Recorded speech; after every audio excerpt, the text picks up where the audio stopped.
So we got it dialed in fairly well. We need to machine this teeth off. Makes a funny noise, I tried it already. And yeah, sounds like chatter, but it isn't. It's we're almost down. So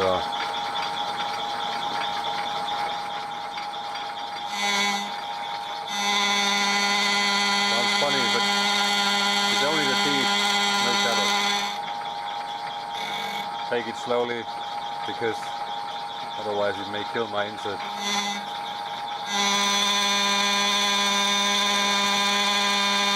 Quite a bit vibration, but nothing you can do really, except getting it off. Make some nasty chips as well. Now let's machine that down and we'll come back. The stuff seems to be really tough here. It's definitely not mild steel. It's something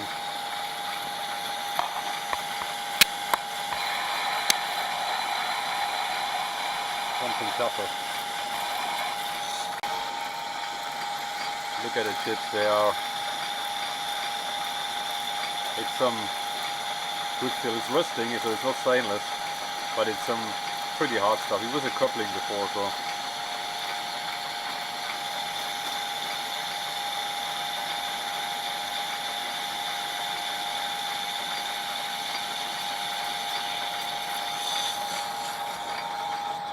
Look at that. It's getting blue. Alright.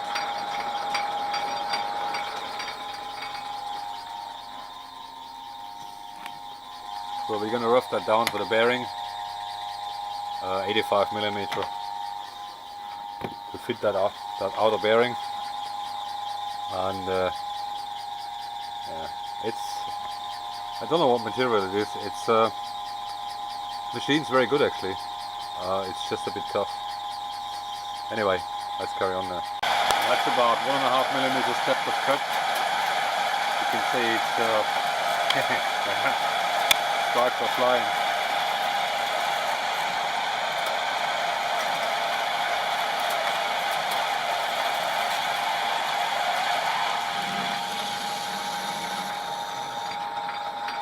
That's about the power limit of the machine. It's a negative rake insert, so they take a lot of power. But yeah, it was pulling quite a bit of amps here. Alright, let's carry on here. So we basically roughed it in. We're on 81 or so. Just cleaning up the inside of the flange, because that's going to be a mounting surface, and it'll be good.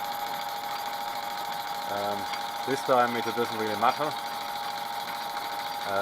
We're going to do that tomorrow because it's quite warm at the moment, so to make sure it's fitting actually. If you make that hot to size, it's probably too small. We want a nice slip fit on that bearing, because again it's not rotating, it's going to be clamped in place, and the outer ring is rotating less than 1 degree, so that's all fine. Okay, it looks like we're done now. Just going to finish that off here.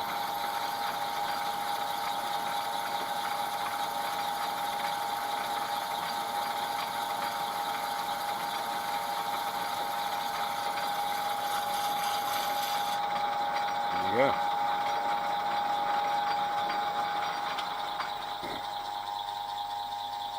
Looking good so far. That's just a recess for the bolts. So we need to round that corner, machine that to size, jump at the edges, but it's quite warm, so we're going to do it tomorrow. There is a hole, we drill that in. That's going to be a grease fitting. Yeah, looks good so far. Stop that noise here. It's interesting material. It's really nice to machine. It's almost mirror surface here. Yeah, don't know what it is. You're not gonna do it with an HSS tool. Yeah, this is. It was a. There is a taper inside, and you put a nipple in there and you press some hydraulic pressure in it, and then it pops the coupling off. That's what it is. Battery went flat. Okay, this is there is a taper inside, and you press some oil in with high pressure. It expands it a little bit, and then it comes off. Sometimes you need to help a little bit with a puller. That's what it was. So we drilled that through and put a grease nipple in. Probably need to plug it a little bit. Let's cool that down. Still a good warm. We could rough out the inside diameter. Yeah, let's do that. So let's rough out the inside diameter, and then we'll leave it until tomorrow and do the final, because we don't want to have it undersize because it's still cold here. Alright, find a boring bar, rough it out. So we roughed the ID as well. It's 67 something, the bearing is 68. Depth is almost there, we're going to check that. We got only a little bit of a recess, so we don't actually hit, because the bearing is relatively thin wall, we don't want to hit the seal basically. So just to make sure it's alright, we'll check that. Should be fine. Yeah, warm. Let's cool down tomorrow. We're gonna finish it. The other side is probably just about right. I don't know if it's metric or imperial, the other side, I don't know. But I couldn't get the bearing in, so we may take a tat out just to get it in a nice tight fit. Dinner time, carry on tomorrow. So we're done with this side. We need to make a bearing retainer which retains both bearings. Basically just a washer with a few holes. It's mainly for retaining it in place. It doesn't carry any load really. It's a tight slip fit, mainly for dismantling reasons, because you don't want to bang on these bearings and you can't get the inner ring. It's tight, so you can't get there with a puller. So I decided to make a slip fit and put a washer on there, which is the retainer for the inner and for the outer bearing. That will be fine. The inner bearing has a really tight fit. I think if it's cold, it's gonna fit, and you're not gonna get it out anymore. So we'll take it out now. That's it so far from this one. We have another one, which is similar but not exactly the same, but diameter and lengthwise it is. So that's going to be the next, because we need two of them. We might need a different bearing here, because the other side will be 35 millimeters. I need to check the bearing table, what's available. But that's it so far. The other side is not bearing anything, we just brush it, make sure it's not rusting.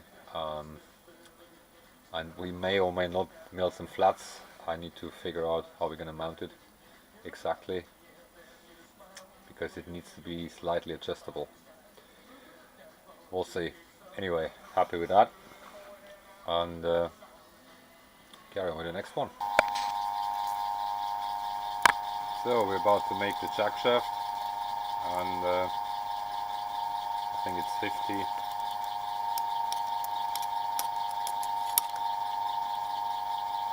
It's 49, so it was 50. We need 40, and yeah, just pop that down. It's tough material, but it machines quite nice. Okay. I don't know exactly what it was. You never know. I get this stuff, and it just ends up with me, and that's probably about a millimeter depth of cut. Doing all right.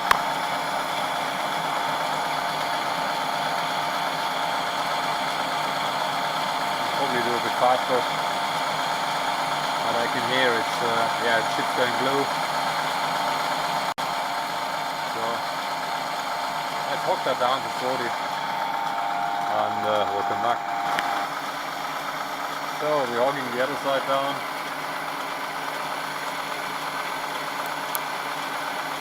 And yeah, nothing spectacular, just a few chips. Let's machine that down to 40 or 41. I machined it down to 41, so I can probably turn it between centers to make sure it's good on both sides. We need to cut that end off.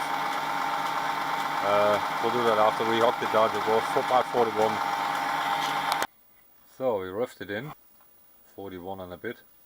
We need to sort that end out. That's not center here. Yeah, just go in with a center drill, make a center. It's pretty warm at the moment, so we'll leave it overnight and get it cold, and then we probably finish on it on the small lathe between centers, because I don't have a center here. I can make one, but it's small enough for the small lathe. Just put a center in, a proper one, and we can do it between centers. That's probably okay. Anyway, that's gonna be it for today. Late dinner time. Groupie was already shouting for dinner, so we're gonna go. So we got the same setup here. For that we're milling some keyways here and finish that jackshaft. Let's mill that. So we're done. This side and the other side. Alright, we need to make a spacer because we made the thicker part a bit shorter so we can actually move it around. So we need to make 1 or 2 spaces so we can actually adjust the distance. I'm not 100% sure how it fits, so I'd rather make it this way. Next job. So deburred it. Yeah. That happens if you turn the feed switch in the wrong direction. That is looking okay. Happy so far. 4.5mm deep for a 12mm keyway. Alright, that's how the whole thing looks like. So that goes here.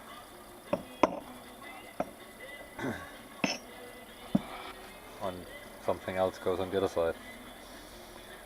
And that's going to be mounted to a frame here. Alright, one done, next one. So and that's where the other bearing fitted. There will be basically a ring going onto that bearing with something mounted on it. We still need to make the bearing caps here, also a cap for that. Looking alright so far. Next one. So we mocked it up to just determine if everything fits as it should. The distance here is not correct at the moment. There will be something going underneath here, so then we'll be right on that. So the height is about right, and that's how it's gonna spin. Looks all good to me. So that's our big hub. It comes out about 10mm further out. There will be a plate underneath. I need to make that, and yeah, we're gonna weld that up. But this part's gonna be bolted on this one. This is just a mock up here. It's just a holder. It doesn't fall down because it's only held with C-clamps. Anyway, everything works out as I wanted, so we can actually weld this frame. There will be another brace underneath, same size, and obviously now probably makes sense why I use that narrow belt, because that's the cheapest one in that size I can buy. So it gives me helps me with lining up and things like that. Yeah, and if it gets damaged, it's not a lot of money. The white belt is quite expensive. Alright, so we're happy so far how it looks like. We need to check if that may need to come a 10 millimeters higher or so, or find that out in a minute. And yeah, looks good. Obviously there will be a tension roll here, because that's the tension side, that's the slack side, so there will be a tension pulley here. We have a slot here, I'll melt a slot here. We have a slot here so we can adjust it. Again, at the moment it's just a mock-up to see if everything fits as I wanted, but it looks good to me. So we carry on. So we check dimensions, everything looks okay. We'll leave it in this position. We're gonna weld it and put the bottom brace on as well. But that's gonna be tomorrow. It's late, dinner time. Thanks for watching. Thanks for subscribing. Until next time.